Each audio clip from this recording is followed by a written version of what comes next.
That sounds good.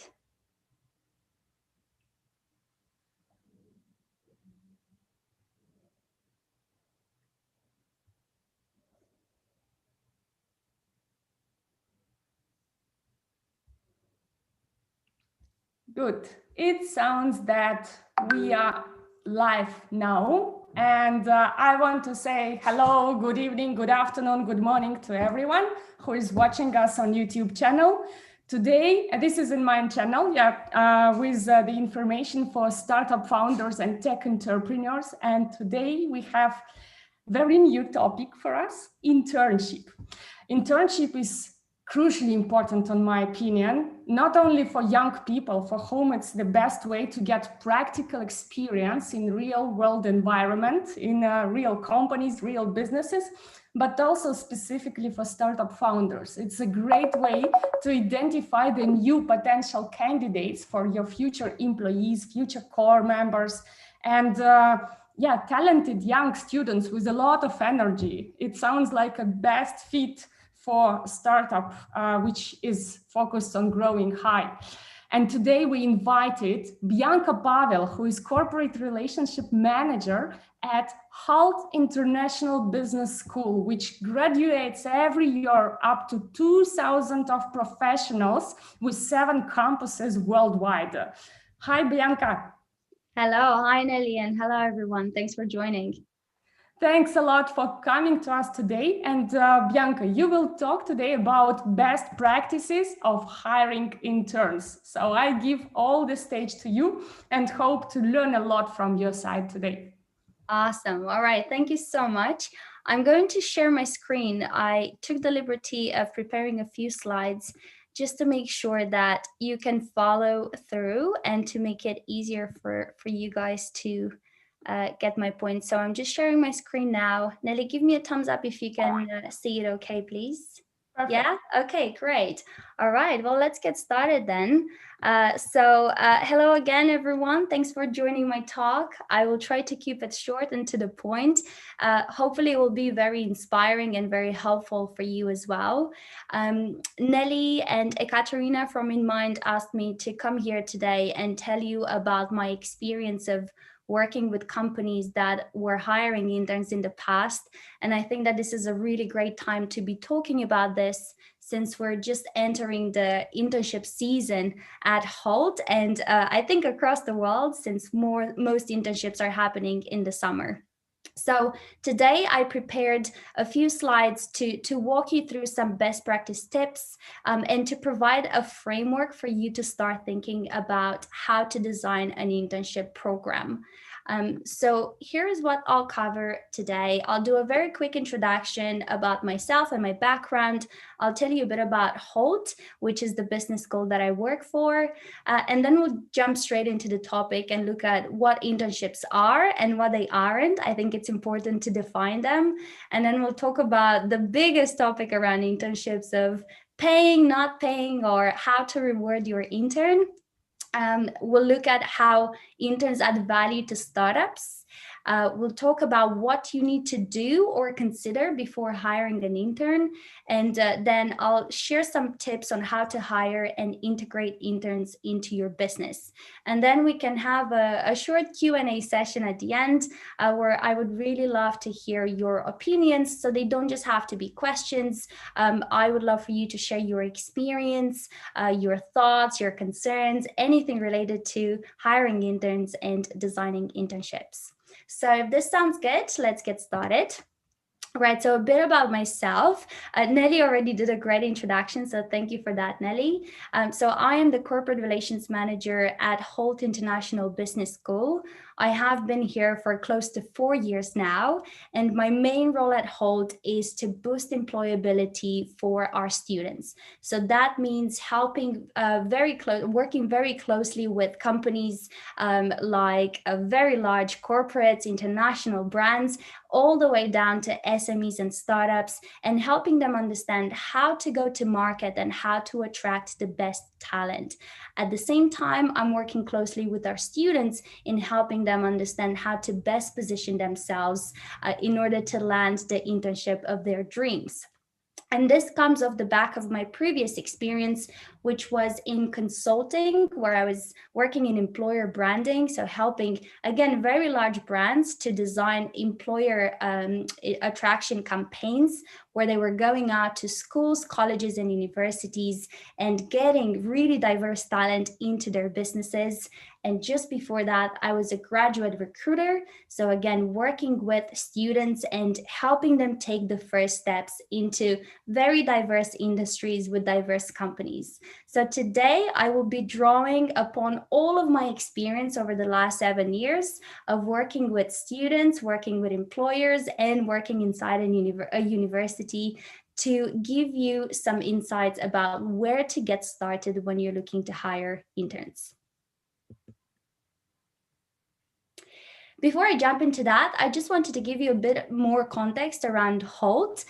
So Hult is an international business school with a global presence, like Nelly mentioned. We have campuses in London, in Boston, San Fran, and Dubai.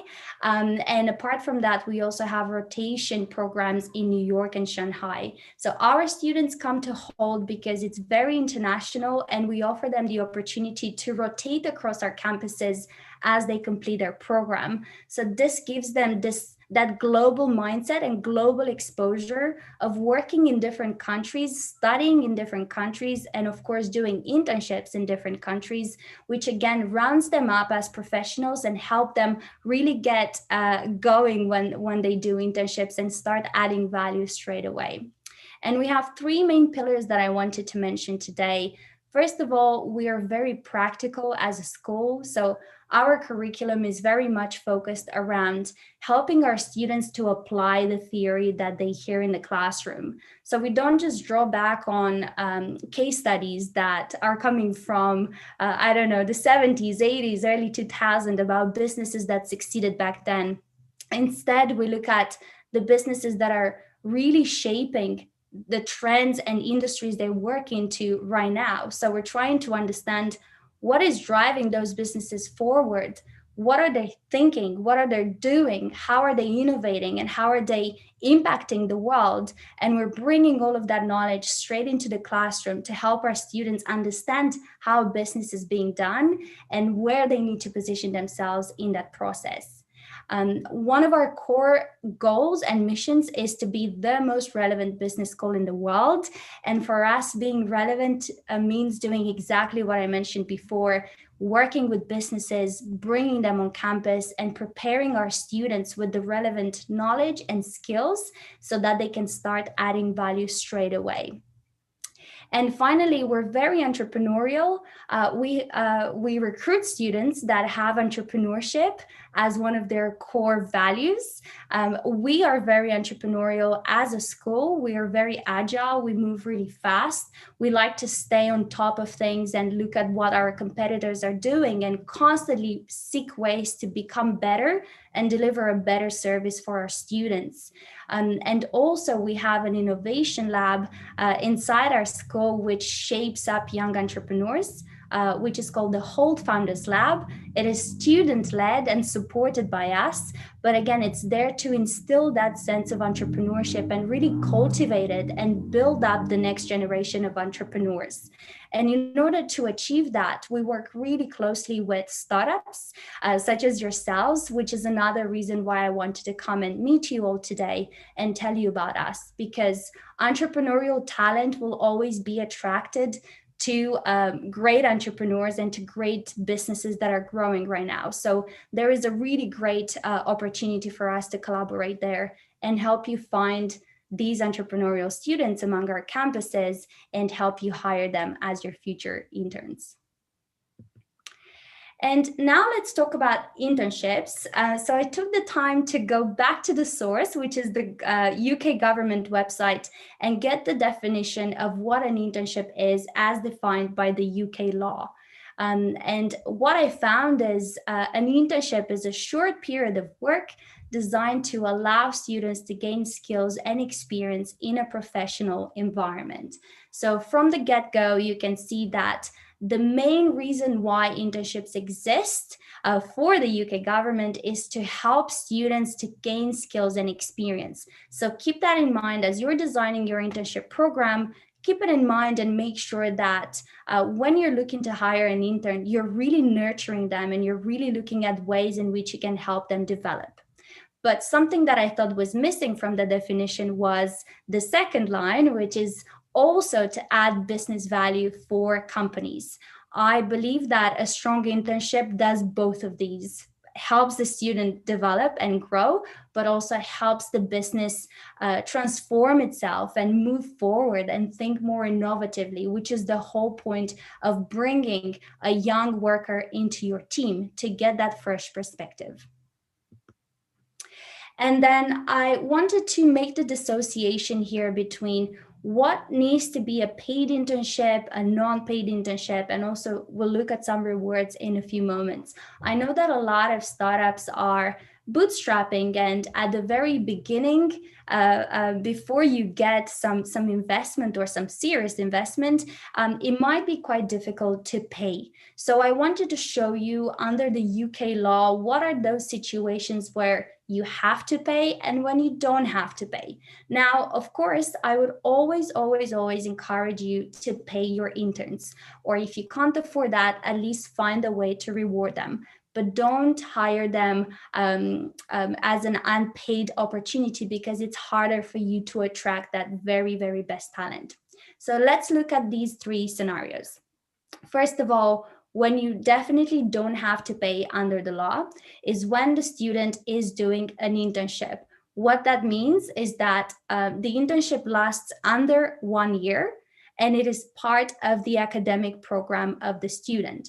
So at Hult, we have internships that are for credit, which means that they are integrated into the program that the student is taking. And essentially, they are valued as a course. So they become part of the degree and they count towards the completion of the degree. The students will receive a grade for that experience.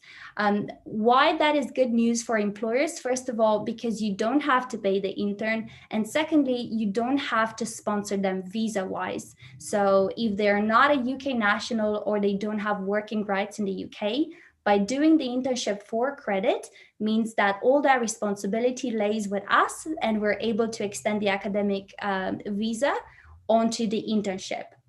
Most of our students at Hult decide to do internships for credit, which again is great news for you because there's less headache for you from a legal standpoint.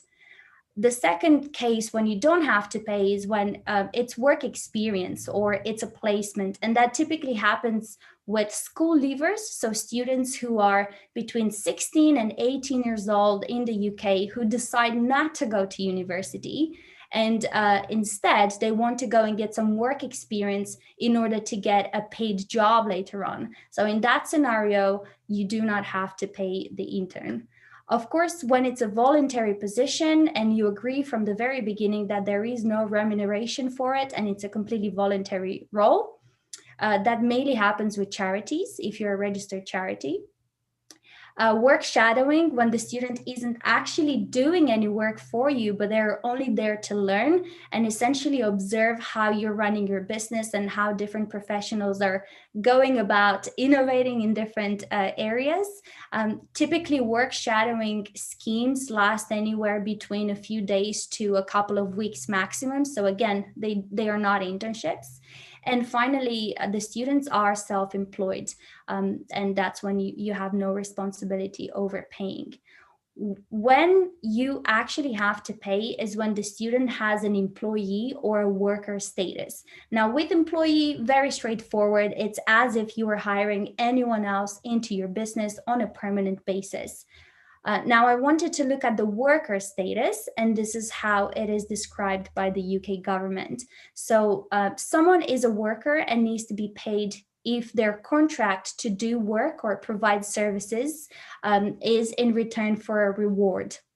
So pretty much every scenario that doesn't cover the no pay area will count as a paid internship, and you have to consider it. Typically, you have to pay the national minimum wage, which in the UK At large is around £8.70 per hour. And in London, it's a bit higher. It's around £10.50 per hour. So you have to keep that in mind as well.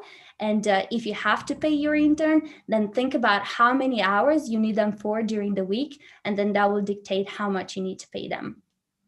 The second scenario for paid internships is the reward is for money or a benefit of any kind, even the promise of a contract for future work.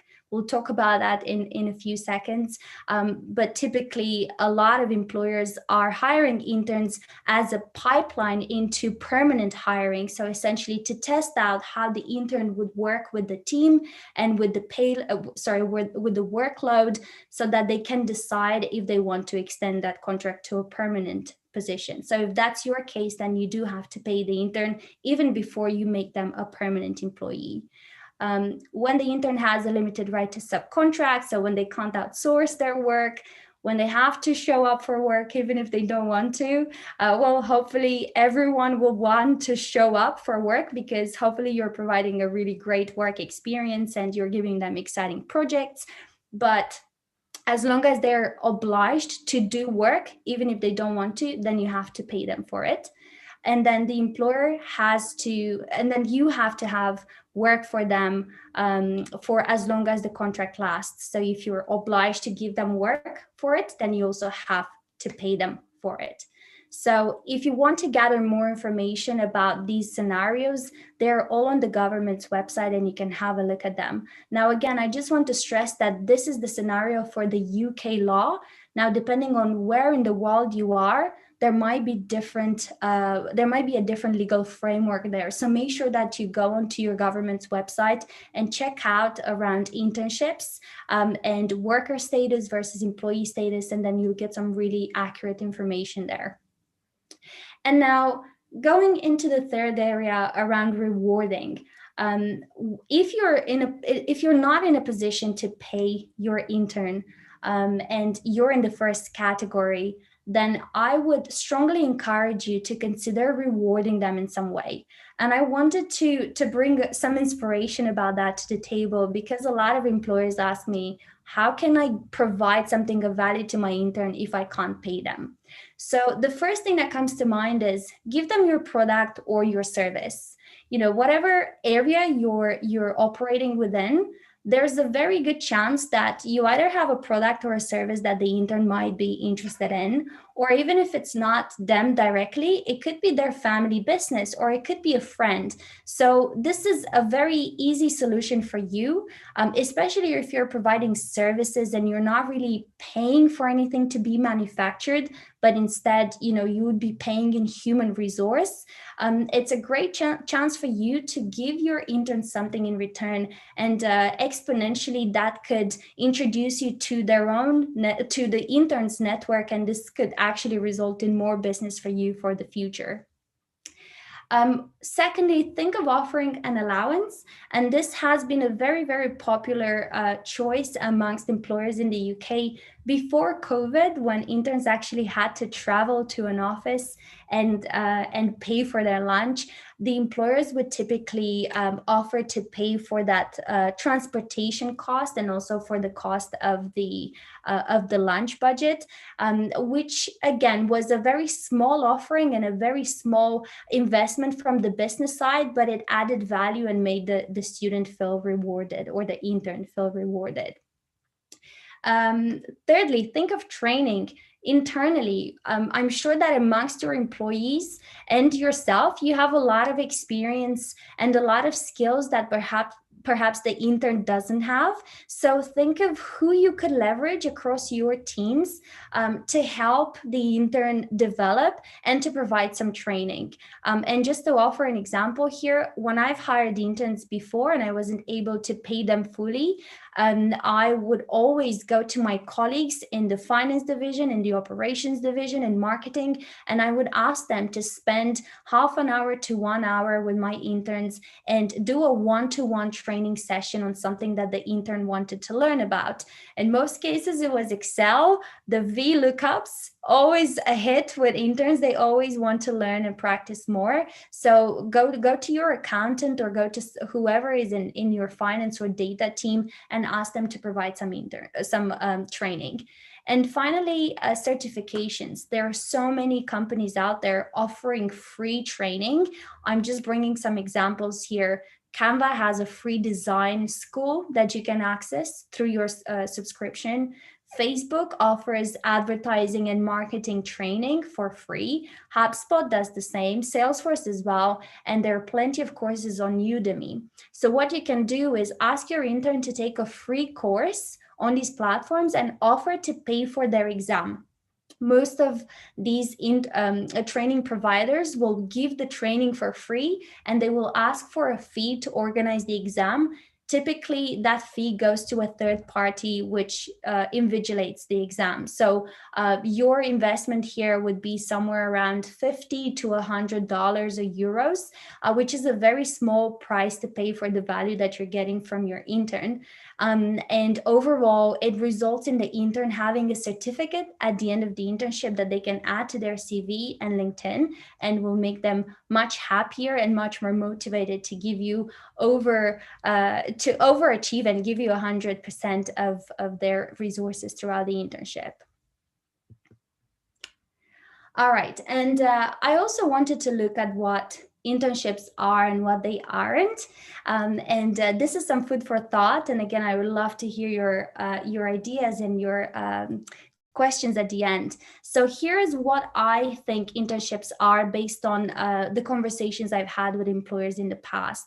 First of all, they are a staffing solution. So typically companies will go out to market and look to hire an intern once they get a big project coming in, and when they are understaffed, maybe they had someone just leave the team, or maybe they are growing and they need someone soon, but because it's a project-based scenario, they don't see the value in hiring someone permanently. Now, especially with COVID-19, where there has been a lot of back and forth and a lot of lost business or frozen business, many companies have decided to turn permanent employment into internships, which is seasonal, and just get a quick solution to a staffing problem that they had. What internships are? Learning opportunities for both sides. I think typically companies think that they have the responsibility to just train the intern and just give.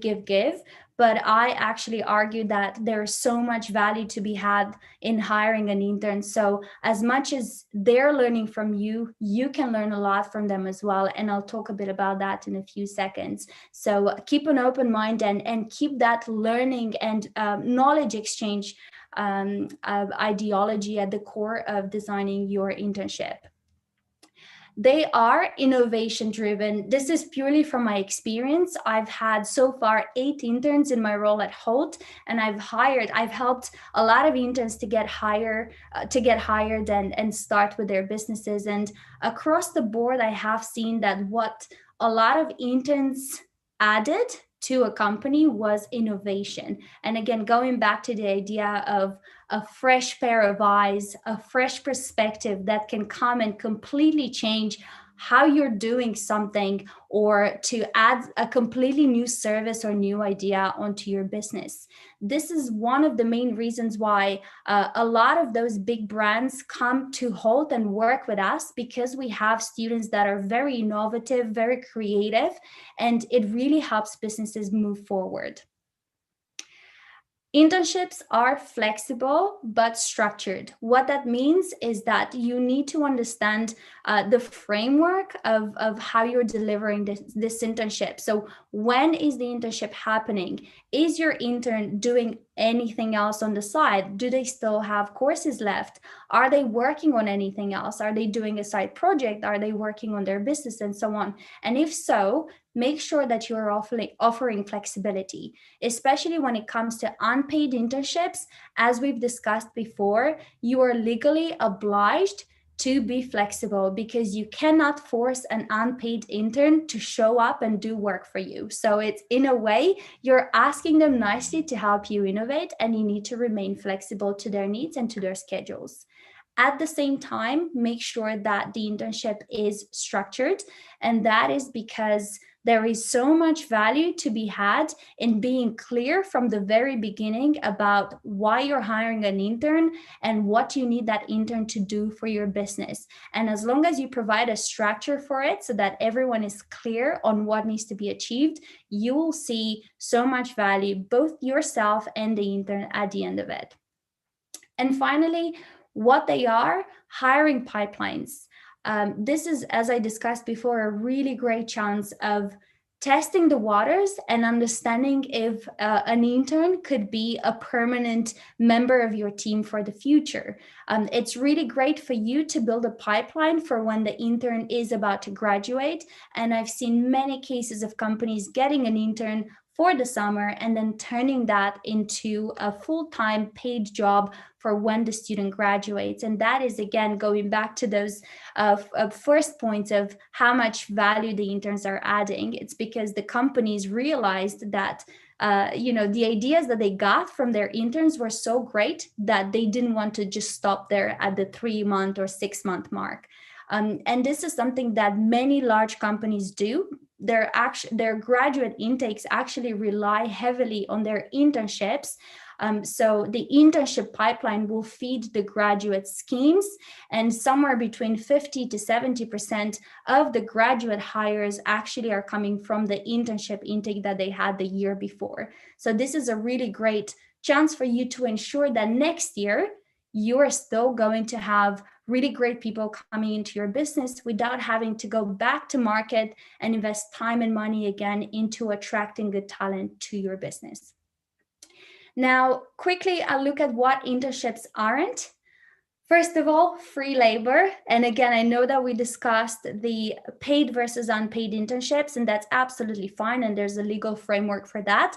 But what we don't want to see is exploitation and an understanding from the company side that an intern has to come in, has to work 20 or so hours a week. They're not entitled to be paid and so on. We think that that is abusive and we don't encourage it at all. So don't see it as free labor, see it as a learning opportunity for both sides.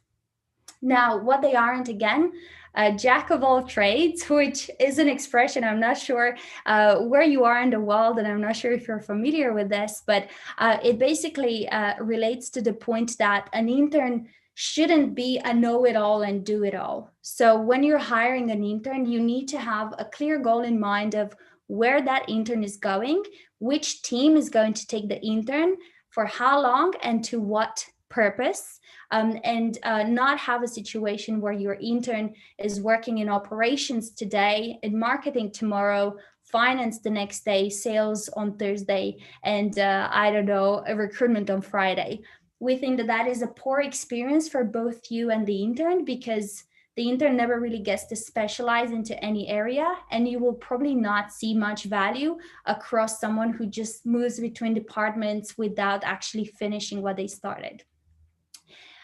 What internships aren't, again, experiments. What that means here is we want to see commitment. So when you're deciding to hire an intern, we want you to be all in, to have a plan in place, and to really find a way to bring value to the intern as much as you're extracting value for your business.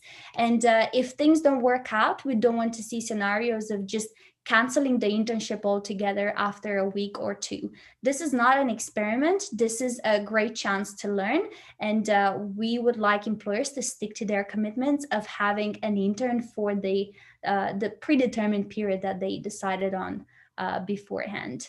What they aren't, again, obligatory, which means you don't have to do it and the student doesn't have to do it. So only hire an intern if you have a need for it. And again, if you're not paying the intern, you cannot make them do work for you if they don't want to do it under the UK law. So just overstressing that again. And finally, churning wheels. So we don't want to see scenarios where a company is replacing a full-time permanent position with a lot of bearing responsibility with multiple internships where they get interns and then they churn them out. So they get an intern for 3 months and then they leave them and then they get a new one and so on. We don't want anyone to burn our students out or to get students in just to fill in a need for labor. So we want to see structure around internships. All right, so how do interns add value? I have been talking about this for I mentioned this quite a few times now. So I wanted to tell you why I believe interns really add value to businesses. And this is not just something I thought of, it's something that I've witnessed over and over and over again throughout my experience.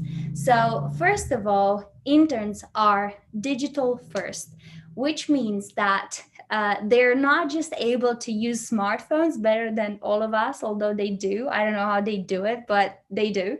But it's more around the world that Generation Z have grown up into and are growing into.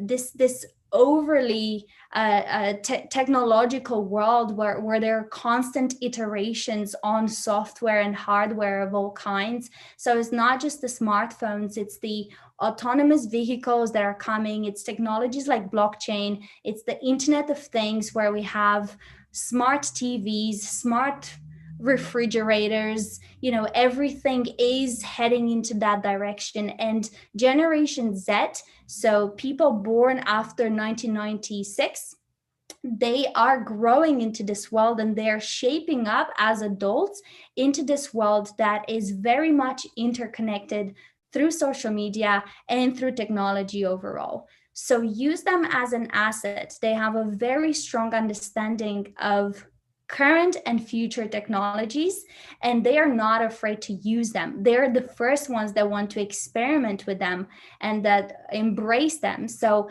this is a great chance for you at whatever stage you are with your business to bring someone in who truly values and understands technology and who speaks the digital language. Also, as a side note from that, our students at least are fluent in social media and marketing. And many companies come to us to hire students for their commercial roles, whether that is social media, whether it's community management, whether if it's marketing strategy, whichever area it is that has to do with building audiences, interacting, being responsive, using social networks. Generation Z are incredibly talented at that, again, because they grew up with it.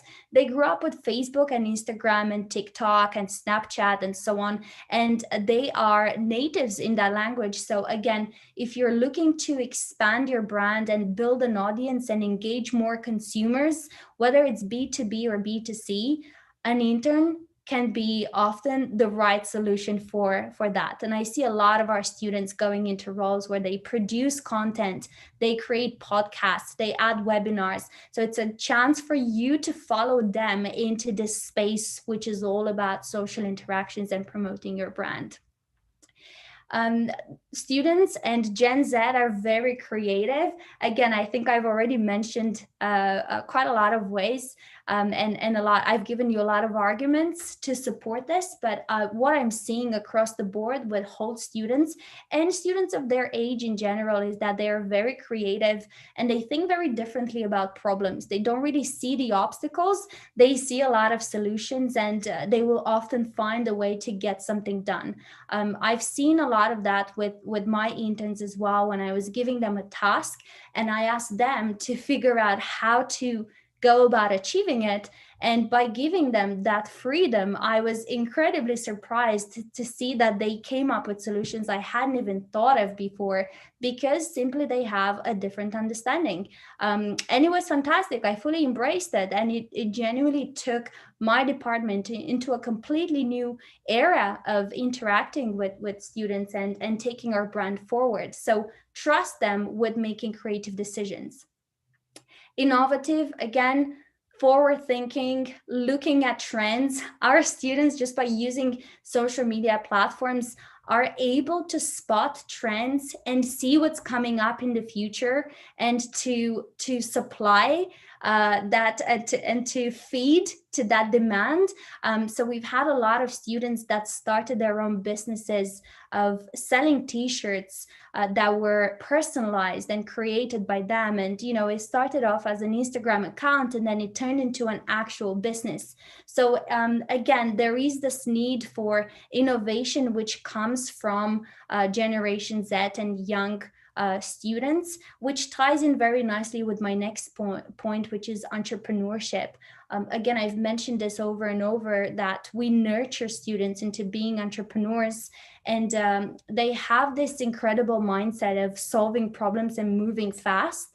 And they've worked really well for a lot of companies before in being intrapreneurs. So bringing their design thinking and solution oriented mindsets and growth mindsets to the table, and helping companies innovate and helping themselves to move forward with the businesses they had. And finally, another thought is your interns could be your future customers, if not per se in the sense of them purchasing your products or services, at least representing your future customers. So right now, millennials, my generation, are the largest driving force of the economy. We are big spenders, and that is going to pass on to Generation Z, so your interns. So in the next few years, your interns are going to graduate, they're going to get jobs, they're going to be paid well for those jobs, and they will make purchasing decisions. So make sure that you treat them well and understand them now that they are with you in your company, and let them tell you what direction you need to go into in order to satisfy their generation. There are certain traits across generations, such as the need for purpose and authenticity and connection. So as long as you understand this need, you're going to be well positioned for the future to be successful as a business. And just a side note there, to support my previous argument about this annual spending. So right now, Generation Z are spending $150 billion every year, and they're quite young. So I don't know where they're getting all this money from, probably from their side businesses. But they are a force to be reckoned with. So it's something that you can't ignore. It's something that you want to prepare for. And I've just noticed that there's something here there's a note in the chat. So I'm quickly going to check. Okay, great. So yes, feel free to ask any questions, put them in the bar, and I'm happy to discuss at the end. Yeah. All right. So yes. That's amazing. Very informative presentation. Just let us know when you finish with the presentation, and we will go with Q&A because I think there will be quite a number of questions to you today. Yeah, absolutely. I think I've only got a few more minutes and then I'm ready to start the conversation. Sure. Okay, awesome. All right. So I wanted to also show you some pictures of the Generation Z that I've been mentioning so much before.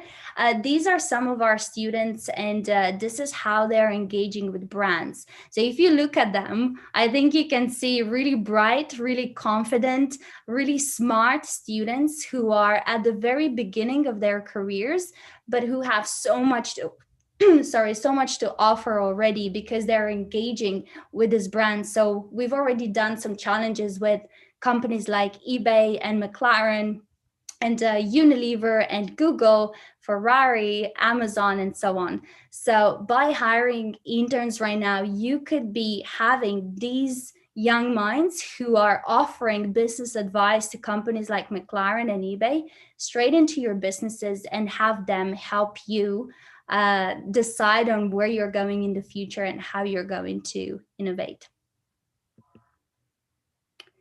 All right, so I'm going to take a very quick break there, and I'll let you read this, and then I'm going to go quickly through the points as well. And again, I would love to hear your thoughts about this.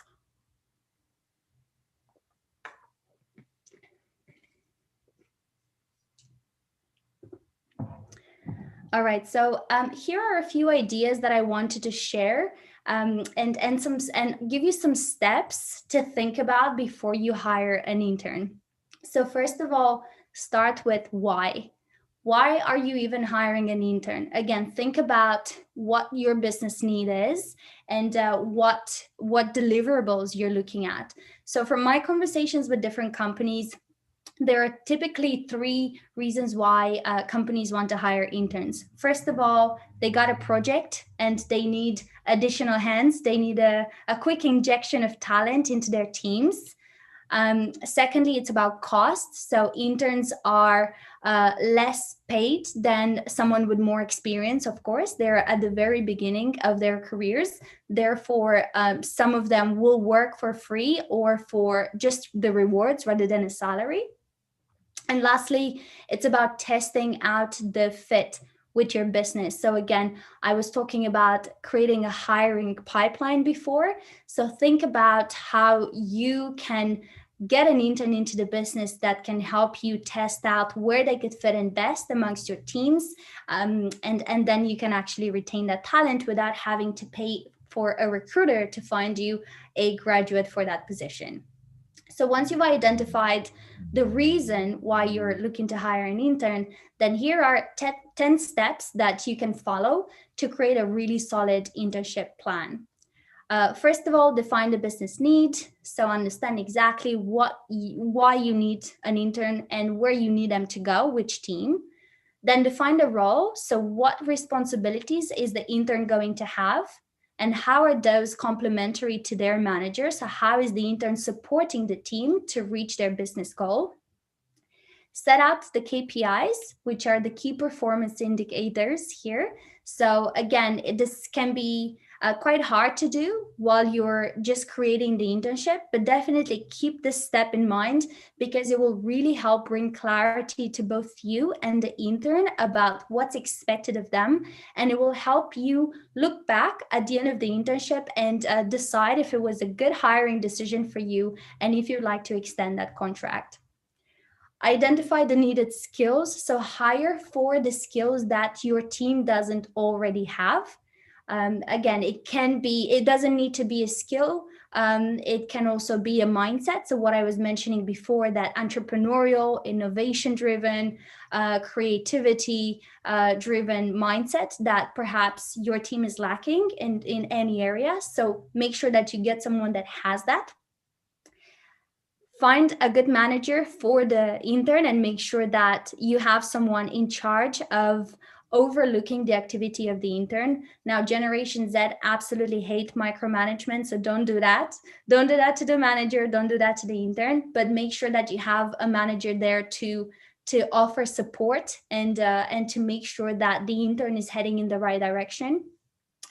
Also have a mentor. In most cases, the mentor can be the manager, but it doesn't have to be. So one where I've seen examples of really great best practice was when the intern had a manager and also had a separate mentor, which was more senior than the manager. So even yourself, if you're the CEO, CFO, CMO of the business, set aside 15 to 20 minutes every week or an hour every 2 weeks and talk to the intern and make sure that they get enough support from the manager and that they are developing as you would like them to develop. Create a personal development plan. Again, this doesn't have to do with the role necessarily. It's more around the personal development of the intern. So the skills that they want to build, the training that they want to get, and so on. So link that up with the KPIs and the role, but keep them separate because these are separate things. Have a feedback framework. So train your manager on managing the intern and train your manager and the rest of the team to offer constructive feedback.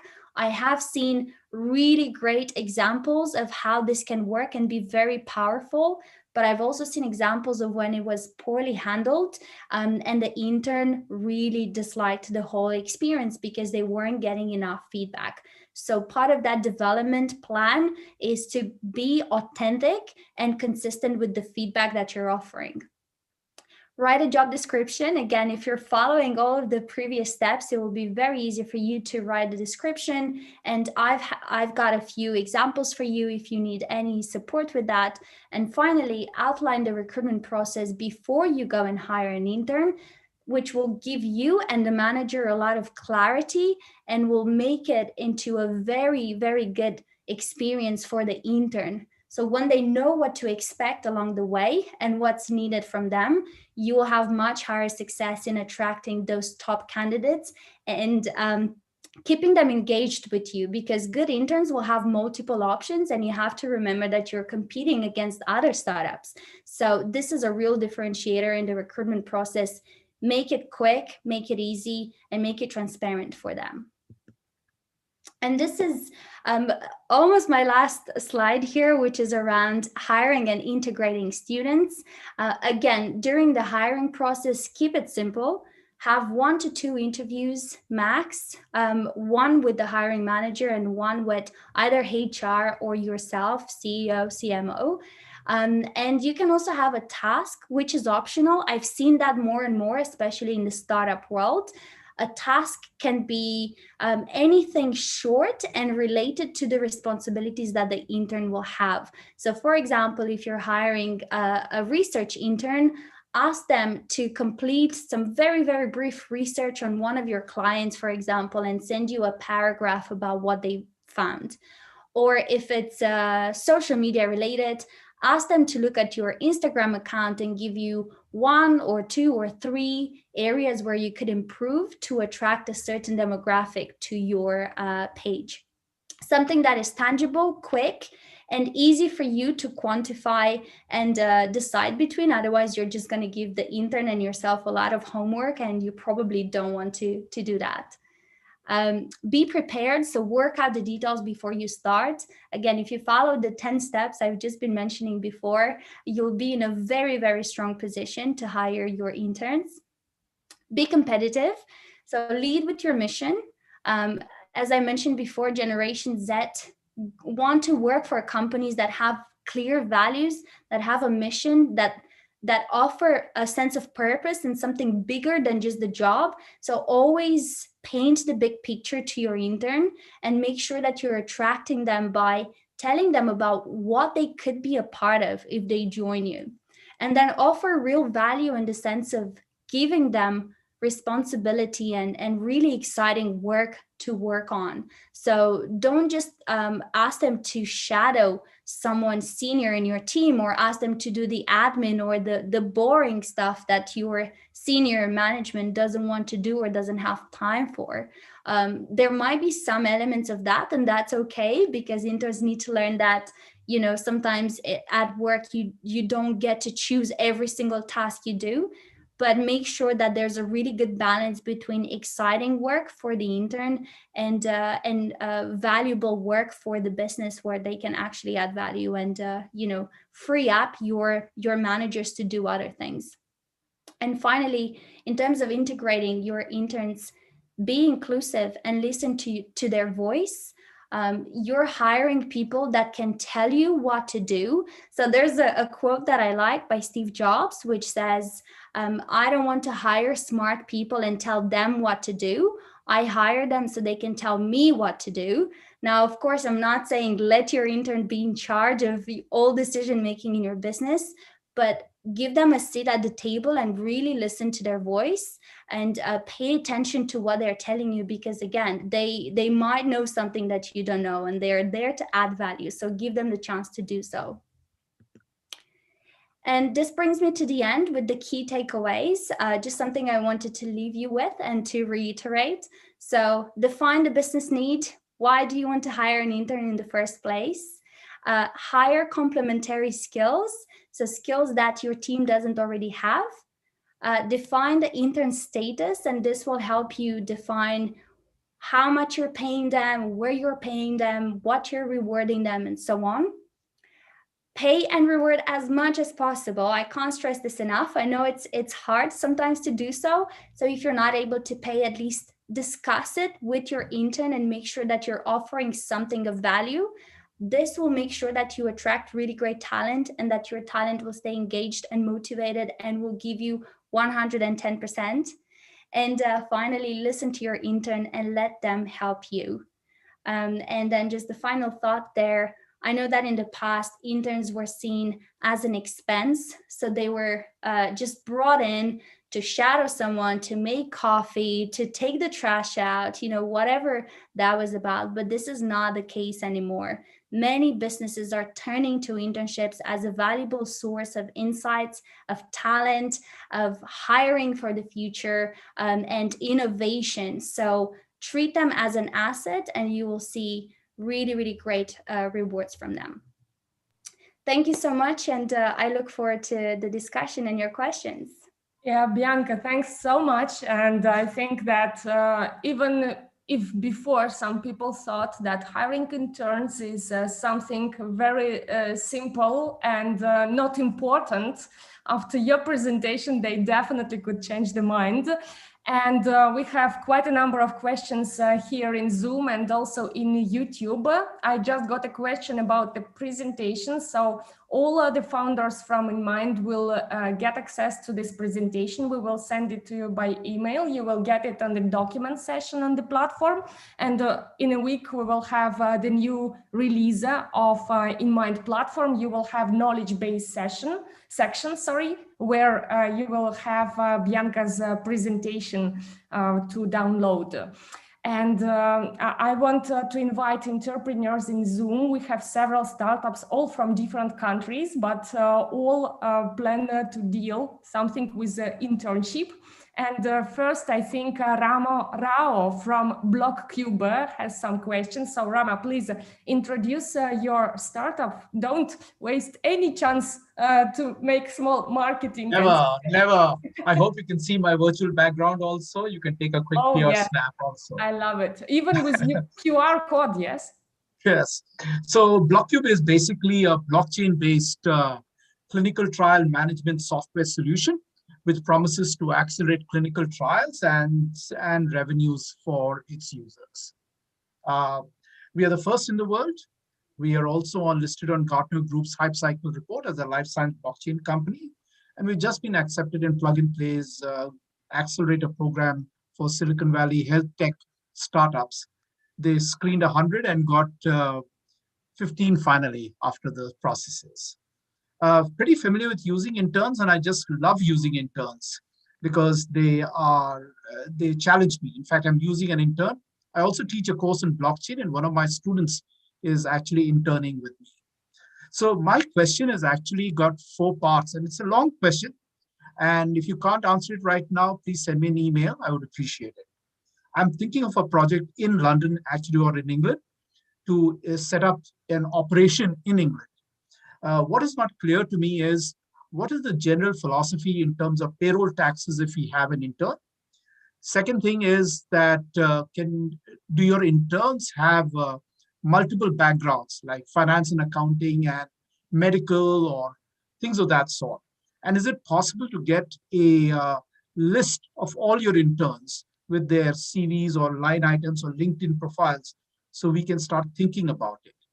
And finally, it just is very helpful to make a list of what are the projects that people have worked on, because very frankly, the project that somebody does in eBay, I may not care about. But if somebody has done a project in Glaxo, I'll be very happy about. And so it just would help from that process to know that.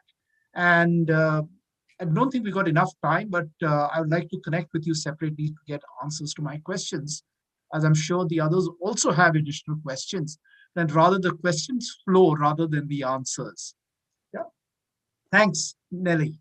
Thanks, you, Rama. Thanks a lot. It was a very bright introduction and very good questions, I think. Bianca, can you answer at least some of them? And then definitely we will gladly introduce you directly with each other. Yes, absolutely. So first of all, congratulations, Rama. That's a really great achievement. That sounds awesome. So good job there. All right. We just need customers to write checks to buy a product. Okay. Until then, yes. It's only an idea. It's only a business when you get recurring revenues, right, Nelly? Exactly. Correct. All right. Well, hopefully the customers will come in soon. So fingers crossed for that, and good luck with it.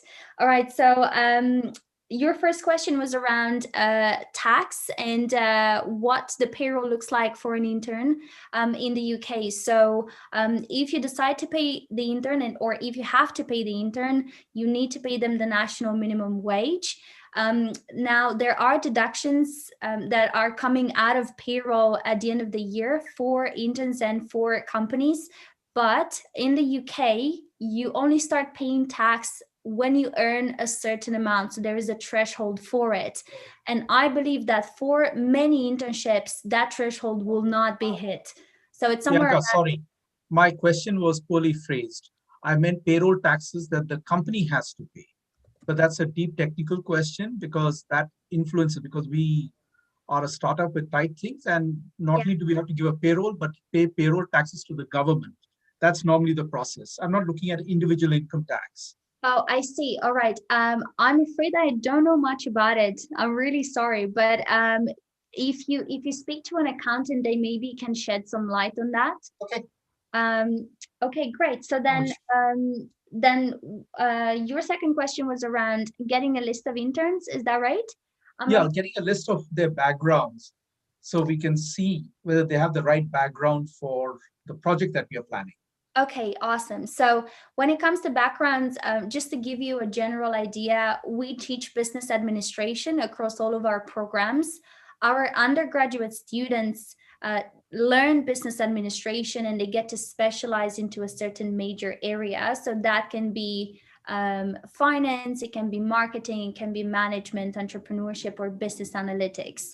Now, when it comes to work experience, some students may have done some internships before they join you, and that background is unique to them. So we can definitely share their CVs once they apply.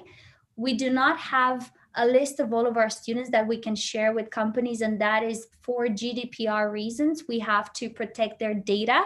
But the way in which we work with companies is, first we have a meeting to understand who you need to hire. Then we can get a job description from you, put it on our platform, and promote it to our students. And the moment the students choose to share their details with you, you will see their full background with experience, with academic credentials, and so on. So that is how it works, and we can definitely do that. It would actually be great to connect after this and learn more about what you're looking to do.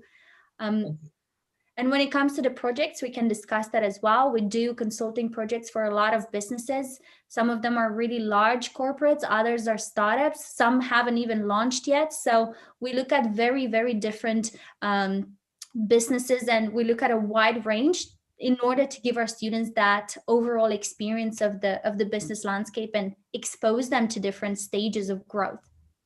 Got it. Thank you. Great. Any more questions, Rama? I'll write to her once we get it. I don't want to hog the time today. I'm sure the others would also have questions. I do have a lot, but I'll just write to her and find out. Then I'll copy you, Nelly, on it so that you can use it for future reference.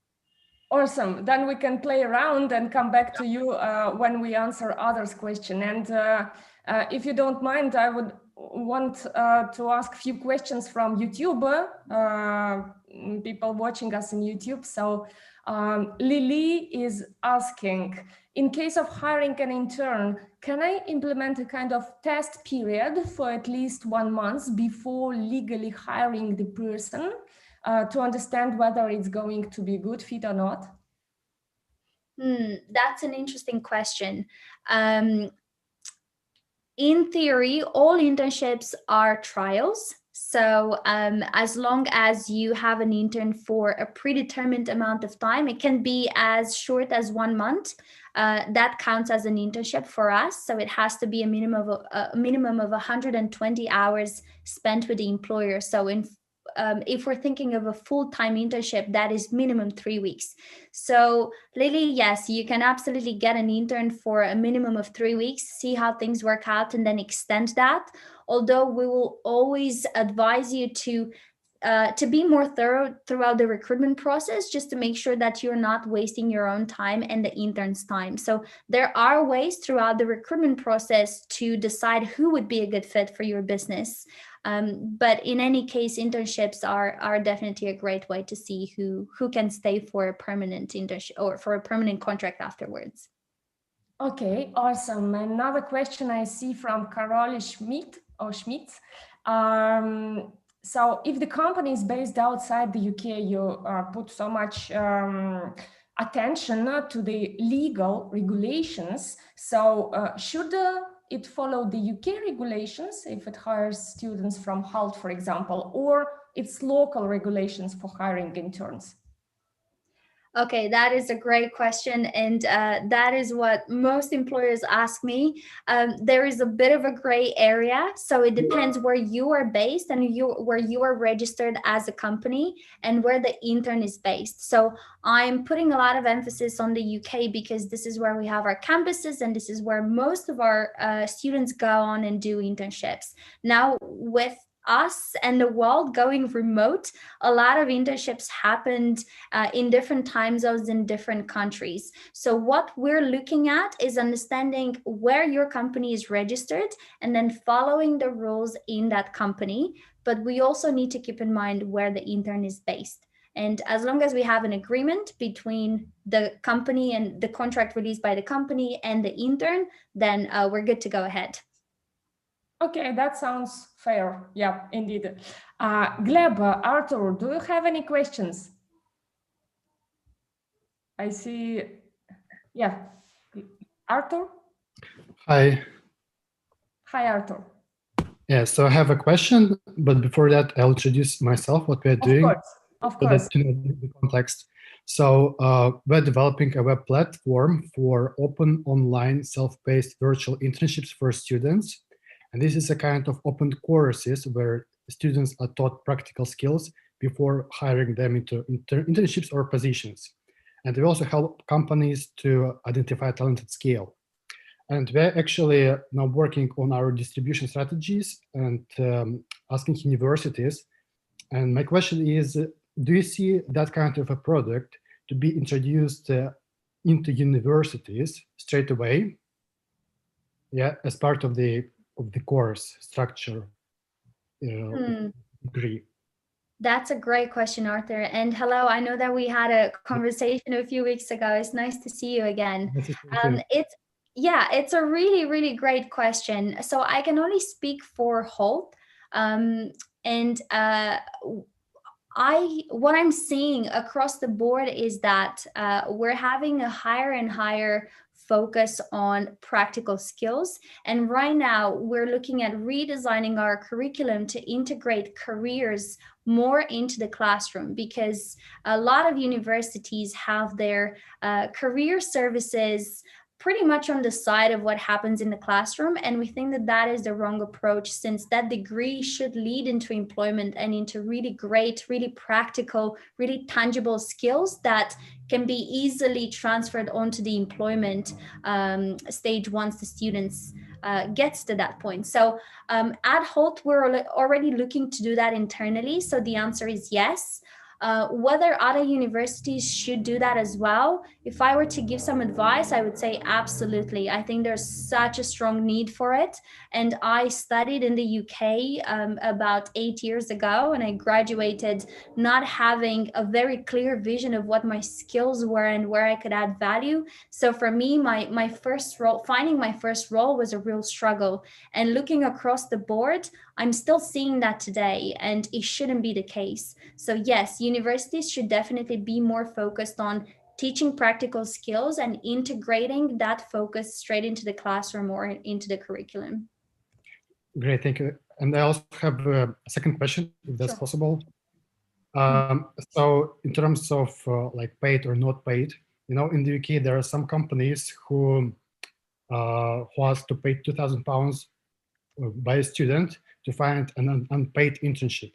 Yeah, how is that possible, given your talk about those paid and unpaid regulations in the UK? Do you mean in terms of the fee that companies pay to find interns? Yeah, but they find not an internship with a salary, they find an unpaid opportunity. Basically. Yes, when a company pays an agency to find them an intern and they pay the agency. No. A student pays an agency to find an internship. I see. All right.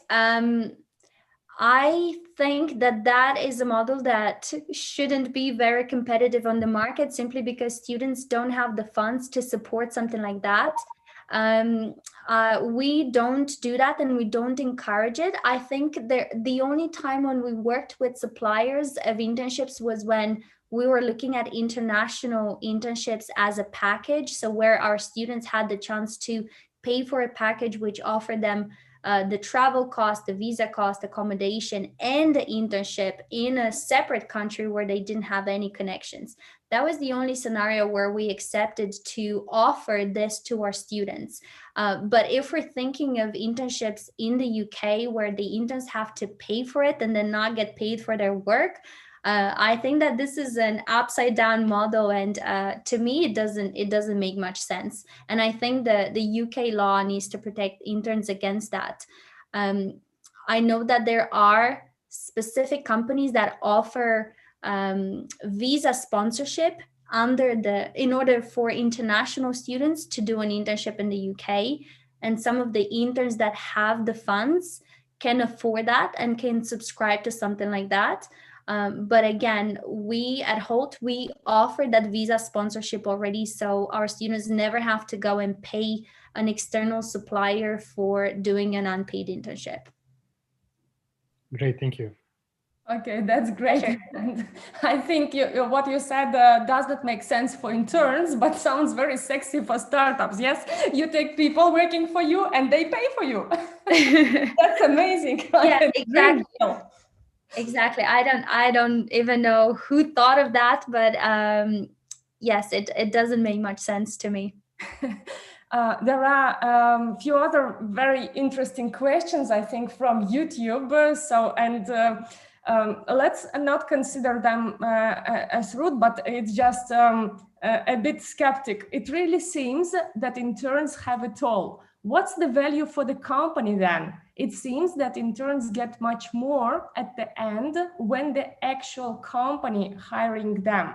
So I think this question a little bit refers, so it could be formulated maybe a bit softer, but we also hire interns regularly on InnMind, and we never thought on such a complex approach as you shared in your presentation, because maybe when you have all this big vision after your presentation, you can be a bit scared. Oh my God, it is more complicated to get intern than to find an employee on the market. So could you please elaborate a bit more on that? Yes, absolutely. So I think it's a very interesting point there, and my advice would be to treat hiring an intern as almost as you would do if you were hiring a permanent person. And that is, again, to ensure that you get the most out of that internship and that you're really finding the best person for the job. So when you're investing your time in creating a structure or a framework for the internship, you don't have to think about it later on. So it's almost like doing your homework in advance and getting everything ready for a guest. Think of having a party, for example, and think of going out to buy everything for that party, and all you have to do once your guests arrive is just sit back and enjoy. And everyone is very clear on why they're there, and they're all there to have a good time together. So this is how I would look at an internship. Simplify your work. I know it sounds like a lot of work in advance, but it will definitely simplify your work later on, and it will avoid confusion, frustration, or even a split along the way, which again, I have seen happen in certain scenarios, especially when an intern started and then their manager left or the management changed along the way. So then the structure disappeared and the intern was confused, and then they weren't producing as many results as before. So So try to, I guess in my conversation or in my presentation, I tried to walk you through the whole process from zero, but I'm sure that you already have a lot of those ideas already in place because I'm assuming you've hired people before for your permanent teams. So all you have to do is take something you've done before and just simplify it and rework it into welcoming an intern. Great answer, and actually it refers to another question from YouTube, then I would love also to ask Rama on his experience. So Carol is asking how to get prepared to hire interns if we are a small startup with the team of 3. We don't have separate mentors and managers for each intern, which you mentioned to be necessary in your presentation. Yes, I did. All right. So having a mentor separate from a manager is not a requirement. It's something that you should do if you can. And it's a nice to have. Rather than a must-have. So think of it that way. Quite a few of the 10 principles that I mentioned there are optional, and you should do them if you want to get the very, very best results. Now, back to your question. So with a team of 3, how do you prepare for hiring an intern? I think it's critical, if you ask me, because you're such a small team, whoever joins you as an intern will be an integral part of your team, will be the 4th person. So you have to make sure that you have the right 4th person. Otherwise, it will result in a lot of wasted time for you and the rest of your team in then having to deal with the wrong hire. So invest the time now. Try to rework some of those principles that you used when you hired your other 2 members, and then simplify that down to hiring an intern. I'm here to support anyway. If you'd like to have a conversation about how we can help, I'm very happy to. But I would say that since you have such a small team, it's even more important that you get this intern hire right. So put in a bit of extra effort now, and you will be very happy later on once you have someone who can really add value to your business and really fly with it.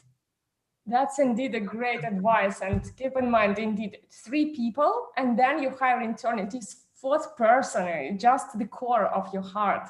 And Rama, you mentioned that you worked a lot with interns in past, in BlockCube.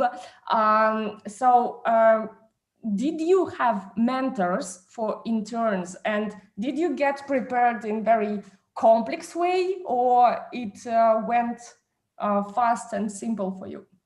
So it was not fast and simple, but what was most important for me was to look for interns who were self-starters, who were self-motivated, and be passionate about the same vision that we have, which is we want to make things good for patients by speeding up drugs for them. And then the second thing in terms of mentorship is that, as a startup founder, you have to put in, there's an accountability for us also, that we have to infuse passion into everybody who works in the organization, whether it's an intern or whether it is an accountant who's providing a service for us, or whether it's a lawyer doing that.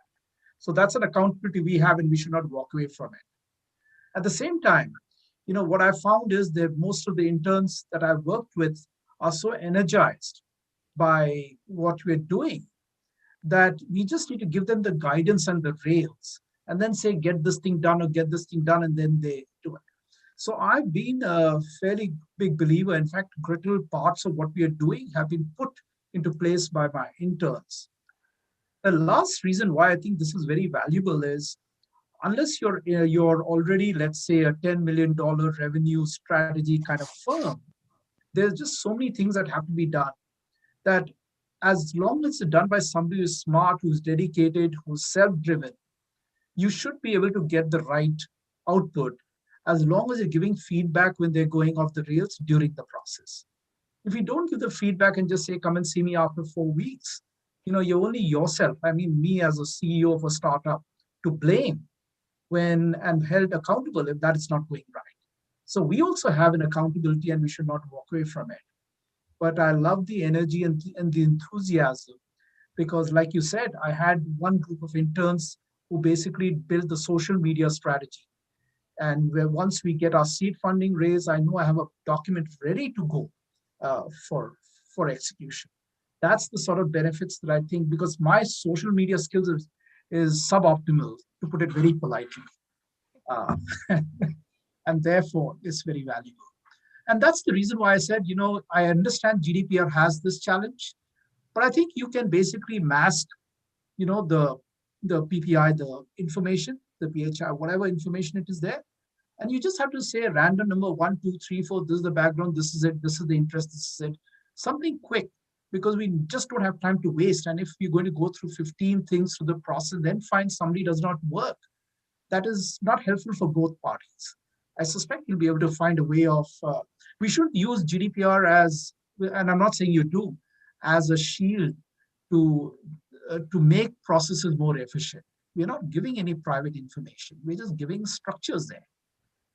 And I say that because we're working with PHI data, and we're also going through the GDPR challenge. And we're using our blockchain basically to randomize and pseudonymize the patient name. So there are lots of options available there with due respect. Yeah. Yeah, no, absolutely. I think you're making a good point. What we're doing is we're giving our students the power to choose where they want to work, which is why as a school we do not share our students' details or experience or CVs without them actively applying for opportunities anymore. So it takes me back to one of my final points there around be competitive, because there are so many companies out there looking for interns and they want the brightest people, and you have to appeal to them in order to get a good intern these days. So yes, I know it sounds like a big mission in going out and finding an intern, and that is really my point today. The way internships work has changed, and you have to put more thought and more action into it than before. And that is because the market is driven by this intelligent Generation Zers who are after the best opportunities. So when they're thinking of startups, they are looking at places like Uber and Airbnb and others, and they want to work there. They want to work with Elon Musk. They want to work with Google. A lot of our students do. So what are you offering them in order to attract them to your brand? The ability to save a patient's life. How about that? That is fantastic. When we're thinking of social impact and mission and values, it hardly gets better than that. Yeah, absolutely. So we have worked with companies in the medical sphere before. It's not a very typical partnership for us to have because we're much more business driven in general. But we do have students who are interested in very different areas, from performing arts to medicine to video production and so on. So we do attract a very, very wide pool of talent, and they spend 4 years with us, during which they explore a lot of options, and at the end of that they make their career choices. I think it's good if we can come to some practical conclusion, because, for example, in our InnMind case, we worked with interns previously so smoothly because we were reached by interns in social media or somewhere else where they applied, pitched themselves and wanted to work with InnMind. So by default, there were super proactive and motivated people that already knew our company. We never reached out ourselves outbound before, but with Hult University Business School, we are making now a partnership, and it will be our first experience when we do the opposite, when we come to business school and apply for interns. And I want, hope it's not a secret, but I want to tell that there is a great platform in Hult Business School where you can post your job posting, describe your company, describe the job description, sorry for tautology, and actually you receive on this platform directly applications where you can jump on an interview, etc. So Bianca, could you please elaborate a little bit more for those startup founders on InnMind and outside who want to get interns from Hult graduates and students? What is the best way to proceed? Okay, great. Thank you so much for raising that, Nelly. I was going to talk about it in a few seconds anyway. So, all right. So if you are interested in getting in touch with us and connecting with our students and attracting students from Hult, the first step of the process is drop me a quick email and let me know about it so we can schedule a meeting. Then I would love to hear more about your business and your need for interns and where you're looking to go in the future and so on. Nelly will share the framework that I shared with you today, so you can have a quick look at that, and it would be great to hear your thoughts around it and how you're going to set it into practice. Now, if there is crossover and if there's mutual benefit there, then we will move forward and add you to our platform of employers, which is what Nelly mentioned before. The platform is called Handshake. Essentially, it is a job posting platform where we can create a free account for you. You have access to it and you have your company represented there, and you can post job opportunities which will be visible to our students. And through the platform, our students will then see your opportunities and apply if they're interested.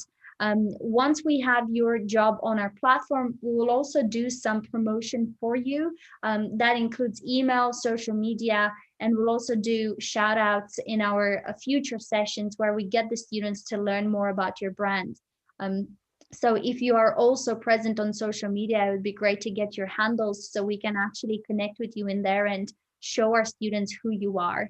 And then finally, you'll get applications from us, and then you need to set up an interview process or a recruitment process that we would like to hear about beforehand as well. We're happy to help with anything. We typically recommend students that we think are a good fit as well from what we know about them.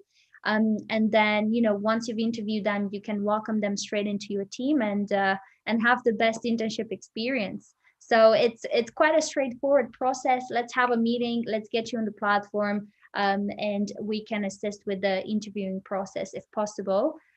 We do in careers, we have to stay neutral. So we will not interfere with your decision-making process at all, because we want all of our students to have the same opportunities, but we can support if you're missing an intern, in terms of if you're missing each other over email, or if you want us to give them a nudge, if you want us to organize an interview, things like that, we're here to offer support.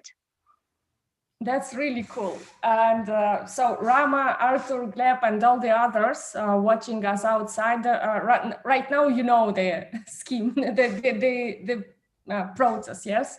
And once you take your mind over, reach out to us and we will connect you with Bianca. You will have all the framework. And just before we end, I wish to ask one advice from both of you, actually. Bianca, from the position of Hult Business School, the person who connects businesses and students, and Rama from the side of business who hires interns. So what is, among all this, your number one practical advice for those businesses who are, and startup founders who are hiring interns today? So how to avoid mistakes and to ensure successful collaboration with interns that will end up maybe with a long-term job together? One practical piece from my side I found is the point you mentioned of the job description. I would structure it a little flexibly. What I found is exactly as you said, some of these interns, they do their assigned tasks so fast that you'd get surprised. So the way I would look at it is that structure it obviously to do something that will train them, teach them, and allow them to add value to you and to them. And then expand it so that you've told them that let's see you do A in time T, or in time whatever. And if you can get that and you do it right, here is B and here is C. And what I found is that it goes back to what people said about, I gather, Antoine de Saint-Exupéry, that you don't teach the guy to build a boat, just create the passion to go to the sea. And so if they see those sequence one after another, I find that's very rewarding. And I have a hard time trying to keep up with them, not the other way around. That would be my practical point. Awesome. I find it super useful. Bianca, and what do you think? What you will advise? Yeah, so, well, I didn't know what to go for because I shared so much today. I think everything is important, but if I were to choose one thing, it would be think of an internship as a program. So don't keep it sporadic, ad hoc, etc., or passive as it used to be. Because if you're passive, you're probably going to attract passive interns as well, and then you're going to try really hard to activate them, motivate them, etc. Be proactive from the get-go, and this ties in with what Rama was mentioning as well. If you give your interns, they will give back to you more. So create a program where you have a very clear understanding of why you're hiring an intern, what you want them to achieve or do for your business, and who you need to hire. And if you get these three right, you're going to have a really beautiful internship experience, and you're going to have one of those go-getters, self-motivated, entrepreneurial students that everyone wants. No one wants to spend too much time micromanaging and trying to push and pull an intern or an employee of any kind around. So if you want the best talent, you have to offer them something really competitive. So create a comprehensive program for them. Awesome. Thank you so much, Bianca. And thank you very much, Rama, Arthur, for participating, and all those who are watching us on YouTube. I just remind you that for investors, for clients, for everyone around you, the team is everything. The team is what represents the company. And interns can become the part of your core team, bright, talented people. So if you've never tried, try to hire an intern. If you tried already, try again and find your best talents. And I hope that it will be a great synergy afterwards. If we didn't scare you with the complexity of all the things, don't get scared. It is not so complicated as it sounds, but the result can really impress you. So thank you very much, and wish you all a great afternoon, day, or morning. And Nelly, you'll send me Bianca's email and contacts, right? Absolutely. Absolutely. And not only this, but also connect you to each other and send you the presentation. Thank you. Amazing. Thanks for a great session. Thank you very much. Thank you. Thanks, everyone. Have a good rest of the day.